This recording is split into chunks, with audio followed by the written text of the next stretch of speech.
Hey y'all, this is Shane the Creative and welcome to my video. Now, today's video is going to be very all over the place. It's very impromptu. There's no script. I just jotted down some notes and went straight into recording. I feel like this is a topic that needs to be talked about, and since a lot of people, thankfully, online have been talking about this ongoing issue, I want to jump in and throw my little 2 cents that nobody asked for. I also have other forms of media like my blog or my Instagram where I talk about said issues as well, but we'll reference that a little later. Now, it's time to address the they, them in the room. Amandla, we need to talk. Now, I do want to preference this by saying this video and my commentary is in no way, shape, or form meant to bash or hate on Amandla at all. I grew up alongside Amandla's rise to fame, seeing them for the first time in The Hunger Games, which was one of my favorite books / movies at the time. So I grew up loving them. So there's no ill will, and I feel like out of majority of celebrities nowadays, I feel like Amandla is one of the few whose problematic behaviors and actions aren't rooted in pure malice or bigotry. I feel like a lot of it is just blissful ignorance, not reading the room, stuff like that. But it comes to a point, Amandla, it's been too many times, so we need to have a conversation. All right? Now, if you have no clue what the hell I'm talking about right now, let me give context. So just the other day, the cast of the upcoming movie Children of Blood and Bones by author, and excuse me if I mispronounce her name, by author Tomi Adeyemi, and Amandla has been casted as one of the main roles. Now, I personally have not read Children of Blood and Bones yet.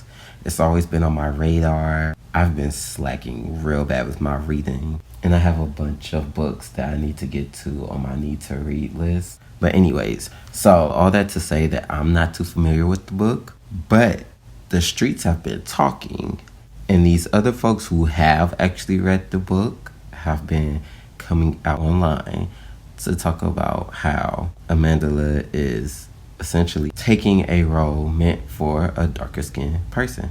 People have even been posting certain passages from the book where the character that Amandla is supposed to be playing explicitly have moments where they talk about, or rather reference, the colorism that they experience throughout the book. So making it pretty clear this character is a dark-skinned character. Yet Amandla Stenberg, a lighter-skinned biracial, has been casted in this role.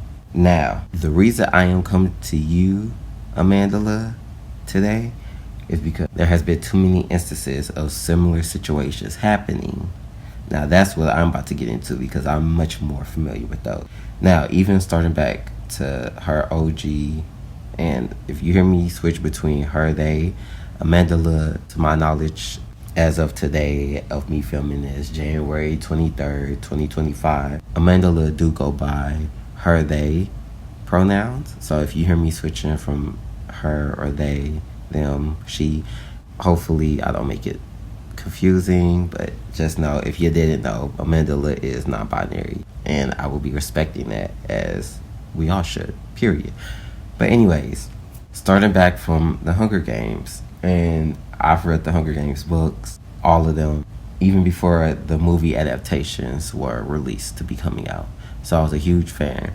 Yeah, I was a bit surprised at how light they made Rue, considering that there are passages in the book that will lead you to believe that she was of darker skin, but I gave that a pass, sure, And of course, during that time, me being way younger, I was not as knowledgeable on this topic of colorism and colorism within casting, which is the overall point of me making this video and talking about this and talking to Amandla, as if Amandla is ever going to see this, but to talk and speak out about this reoccurring issue of the lack of casting, not only dark-skinned black people, but specifically dark-skinned black women I didn't realize that was a thing back then. So, with that first instance, the Hunger Game, I lived and existed through that. And it's crazy because I remember people, fans of the book, racist fans of the book, might I add, had such an issue with Rue being casted as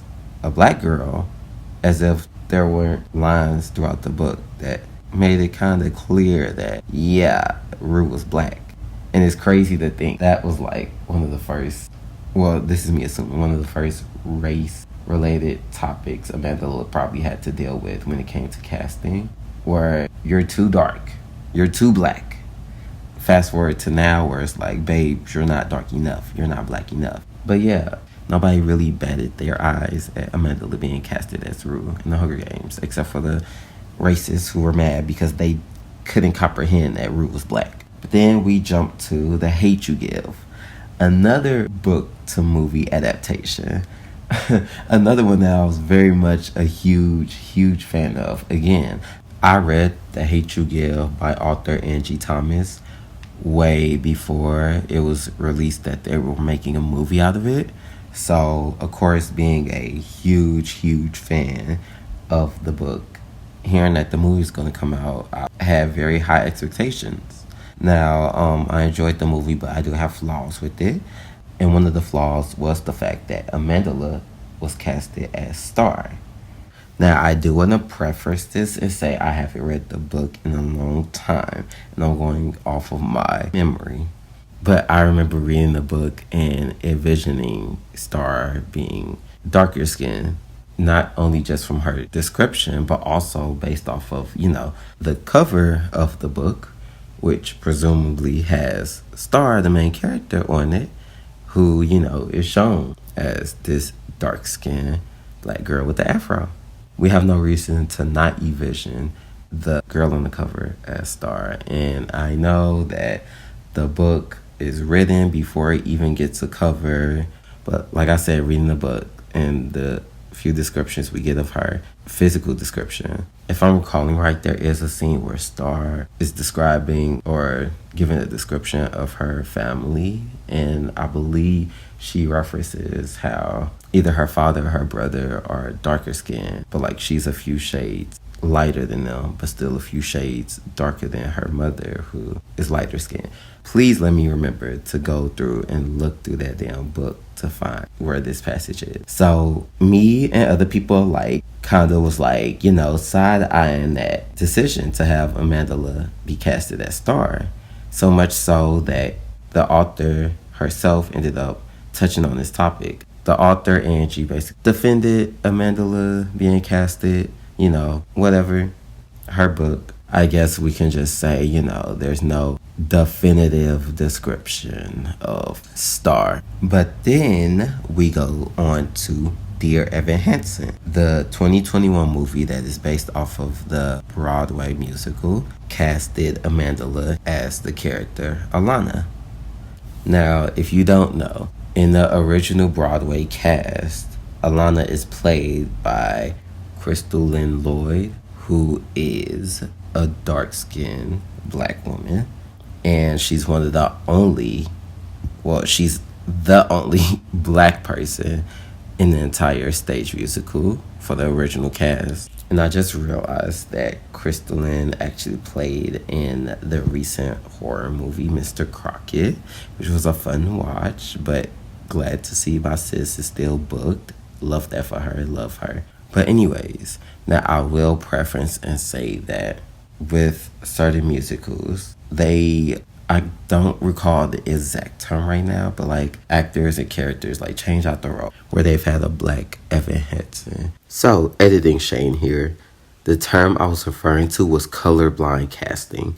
I don't think Dear Evan Hansen can be considered as participating in colorblind casting, which tends to mean that the characters/roles have no specific race associated to them. Like, think of a Hamilton, where we have three sisters, the Schuyler sisters, that can all be different races, and have a father who isn't any of the three races that his daughters are. Dear Evan Hansen, which focuses on two different families, haven't done anything like this when it comes to casting. The closest being a cast where Evan was biracial and his mother was white, so that instance is a stretch to even include. All this to say that the show tends to have a cast of predominantly white actors. Out of the very few people of color that gets casted in this show, the role of Alana is always one of them. And consistently, she's played by a black girl. Now, that shade of black does vary, as they've had some biracial Alanas as well later on, but Crystal Lynn Lloyd, the original Alana on the original Broadway cast, being casted is the reason for that. If Alana wasn't casted as a monoracial black girl, then Alana wouldn't have been played by any shade of black girl, not for a long time at the very least. Just like how other characters repeatedly get casted as the same race as the OG cast. I don't know if it's a subconscious thing or something that's done intentionally, but that tends to be the case for most shows like this. Like once the Murphy family were portrayed by and casted white actors, then it's just the default for the Murphy family. So once the original cast leaves, or once the show is picked up to be played at West End of London, their default is white. So I think that's what I'm trying to say. Alana being portrayed by a monoracial black girl for the original Broadway cast made the character Alana be defaulted as a black girl. Made the character be viewed openly as being black, which opened the door for all the Alanas after her to be portrayed by black and biracial women. If she had been casted as a white woman, then it would have taken years to get the first black Alana Beck in Dear Evan Hansen. So it's like, bro, why couldn't we just honor that and cast a monoracial black girl in an already light-skinned ass cast? Like, and even if they wanted to cast an already well-known actor to help with getting more people to watch, why not go after one of the many darker-skinned famous young black actresses? Why, again, only go for the same group of light brights and biracials that repeatedly getting roles that aren't even intended for black people? Which is part of the issue that I'm talking about. You as a lighter-skinned biracial gets presented more opportunities and roles compared to darker-skinned black people. So why take or apply to the few roles meant for monoracial black people? Just because you can? Just because you got enough black in you to fit the criteria of black doesn't mean that you should. Black people don't have that privilege. Darker-skinned black people really don't have that privilege. Especially for someone like Amandla, who's big enough and been in the industry long enough to not have to struggle finding their next role. This one musical that went on to be huge, gets so much love, gets so much attention, all that stuff, that they did have a role where they're showcasing not only just a black woman, but a dark-skinned black woman was important. It's still important in a very white-dominated industry where you don't get so many dark-skinned black women to be casted in these major productions. And this just goes back into the fact, and I've talked about this, I have a whole blog post about this. I'll leave the link for that in the description in case anybody want to check it out. But how in recent years especially, Hollywood, shit, not even just Hollywood, as I've mentioned with these Broadway musicals, these casting people, they are not casting dark-skinned black women to be in leading roles, to be in these movies and shows that they expect to like blow up. Like, they are not being casted. They are not being pushed. And that's what it felt like casting Amandla in the role for Alana in this movie. It felt like they just wanted a famous, because I got my flaws with this movie that I'm going to try to keep out from this, because this ain't the video. This ain't the topic. We got to say that for another time. But a lot of the casting, they clearly wanted to cast like already well-known celebrities. Like I mentioned in my blog post about colorism and casting, it seemed as if they was like, oh, who could play this black woman role? And of course, the same top 5 biracials pop into their head. And this is no shade towards them, but anytime the criteria for a role is black female, Hollywood loves to go for a Zendaya, a Amandla Stenberg, a Yara Shahidi, a Logan Browning, a Zoe Saldana, a Zoe Kravitz. Like, and this is especially the case for young adult media. Like, a lot of these young adult book to movies, Like, that's their go-to. When they need to cast for a black female role, they love turning towards the light skins, the biracials, because for them, darkness does not sell. Blackness does not sell. Not for women, at least, because they quick as hell to cast dark-skinned black men in these roles. There will be one black male character, but they ain't never having no issues casting a dark-skinned man for that role. And not to keep referencing my blog, but I just go more into detail, and I feel like I touch on and describe these issues and the underlying meaning and how it's all rooted in white supremacy, anti-blackness, colorism, beauty standards, all that whatnot. I feel like I go more into depth there and talk about it better than I am here, because like I said, I consider myself a writer, not a speaker. And I'm going very impromptu off the noggin right now. But yeah, like I was saying, Alana could have easily just been kept to be casted as this darker skinned black woman, considering like there ain't much in a lot of these musicals. There ain't no other dark skinned main lead in this movie. So like why would it have hurt? Why couldn't y'all have casted a well-known black actress that's visibly black, that isn't biracial, that isn't lighter skinned? Why? Like, and it's a repeat thing. You will not find no dark-skinned black girl being cast in any of these productions, in any of these movies, in any of these fucking TV shows. None of it. Not as no main leads. Not at all being casted for a lot of these productions. So it's like at this point, it feels very intentional. It feels very intentional that these roles that are clearly made, clearly described as being darker skinned black women, y'all just throwing y'all favorite light brights into these roles. Now this is where we go right back to you, Amandla, because why are you always around in the casting rooms for these black roles? Like I said, Amandla is a well-known actor. I know they've probably gotten the call for some of these roles where they didn't even have to bother to audition. But at the same time, Amandla, you don't have to take these roles. You see the original source material. You see the description for this character that you're playing in Children of Blood and Bones. One of their storylines is them dealing with colorism. Babes, why would you accept this role? Now it's time to talk about Black Panther. Amandla revealed in an interview, I believe it was for Vanity Fair, where they auditioned for the role of Shuri, but then dropped out after realizing, quote, there are spaces that I should not take up, end quote. Where Amandla basically talked about how challenging it was to pull out from continue the auditioning process of the role Shuri, because she realized how, as a biracial light skin, how it wouldn't feel natural or fitting to be casted in a role as a native African surrounded by all these other darker skinned black people. But yeah, basically saying how she read the room and realized, hey, maybe this role isn't meant for me, a biracial light skin. And that's what made her step down from the role. But mind you, this was back in 2018. And the Dear Evan Hansen movie came out in 2021. And this movie for the Children of Blood and Bones is currently ongoing. So what made you feel like that in 2018, but then continue to go after these roles? That's why I'm like, I can only give you so much grace, Amandla. I can only sympathize so much. Because why are you still showing up for these roles that are not meant for you, that you know are not meant for you? Like I said, it's these casting, it's the people behind the movie. I blame all of them I blame all of them, of course.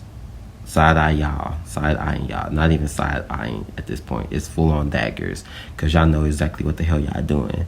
But I also got to start, I feel like, as people been doing, calling out these actors like Amandla as well, because you know what you're doing. Back in 2018, you knew what you were doing, and you even talked about how challenging it was. So now it just gets to the point where it's like you kind of look like you just don't give a fuck.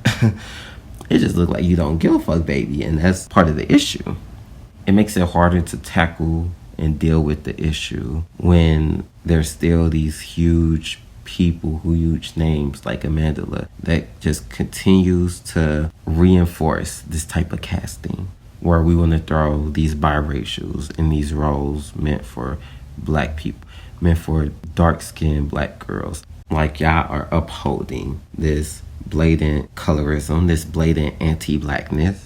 This goes back to not wanting to cast and have black, dark-skinned black people, dark-skinned black women to be casted for certain roles, to be starring in certain production. One of the most common reasons, which is rooted in racism, is people feel like lighter skin is more digestible, is more favorable, will get in more numbers in the box office, will get in more views than a dark-skinned black woman.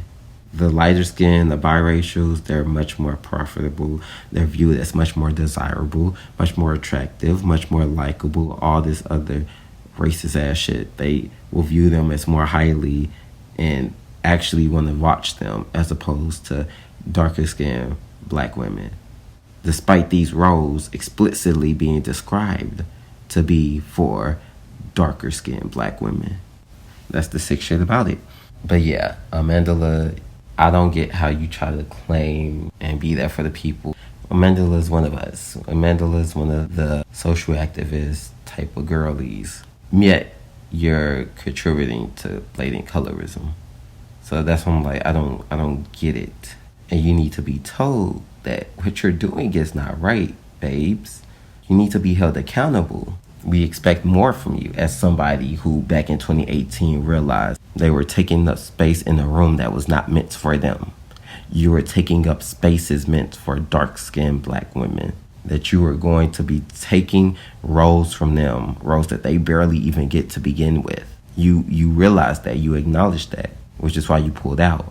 Yet here you go in 2025 doing the same shit. That's why I had to hop on here, try to talk to you 101, even though you're never gonna hear this video. But I still had to throw out my little 2 cents. But yeah, now if you made it this far into the video, thank you. It's greatly appreciated, especially considering how I know how much of a mess this video probably will be. Because like I said, I just did on a whim. Not like most of my other videos where I like to really like write down certain points and have my little script ready just so I could get all my thoughts together and express them in the most productive way possible. This I was really just talking off my head because this was something I felt passionate about. Like I said, I've talked about this not only just here on YouTube, but also on my Instagram, on my blog. Like, colorism, especially within casting, is something that I take great issue with, that I feel like needs to be addressed more. But yeah, Amandla, do better. These casting directors, these people everybody involved that led to this being done, that led to shit like this being done, that led to biracials being able to take black roles, being able to be put in blackface to portray black women instead of casting dark-skinned black women themselves. Like, everybody involved in that, do fucking better. Y'all, I can't do nothing but laugh. So I finished the little recording for my We Need to Talk Amandla video. I'm on Twitter scrolling as I do, and I see, thanks to this Twitter user, I'm going to post the screenshots and everything, but that Amandla had the nerve to post on their story to post this on their story, where it's basically, I assume, seeing that it's from the Love Fandom website, that this is like a cover of the character of like what people imagine her to look like. I guess she posted this in response to like the critiques, to be like, look, this character is of lighter skin, like, don't try to clock me for doing this role. This character can be lighter skin. Only for the, I assume, moderator of the specific Children of Blood and Bones page to like update the picture with a much more visibly darker skinned woman. Like, It's just, I can't do nothing but laugh. Like, Amandla is really doubling down. They said, I got this role, I wanted this role, I'm going to enjoy this role with no shame, no criticism, no nothing. I'm so sorry to tell you, Amandla, but you're going to get critiqued, you're going to get called out. This is just one of those instances where I feel like it's very justified. Like I said, I can only speak on it so much for this specific instance because I have yet to read the book. But there's other instances where why you keep answering the call for these dark-skinned black women? Why you keep picking up the phone when the call is meant for them babes? And I think it's very fair.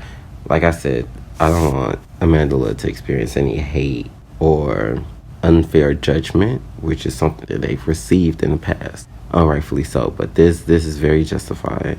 In case you haven't noticed this trend of completely trying to erase dark-skinned black women, visibly black women. I've seen somebody use the term monoracial black women. I've seen somebody on Twitter use that, and I'm like, that probably sounds better and more appropriate than me just repeating visibly black women. But point still stands. Where these monoracial black women are not privileged with the same opportunity as these biracials, as these lighter skinned black girls. So it's like the few roles that are meant for them, let them occupy that space. Why are you inserting yourself? Why are you taking up space? Why are you taking roles? It just blows me how the lengths that people will go to actively avoid casting a monoracial, a dark-skinned black woman. And I'm not saying that necessarily in this specific instance of children of blood and bones, because of course they have other black women, dark-skinned black women on the cast. But I'm just saying as an overall, like I've mentioned, how there's so many young adult shows, teenage shows that's out that features no dark-skinned black people, no dark-skinned black girls. We see this shit is happening in real time.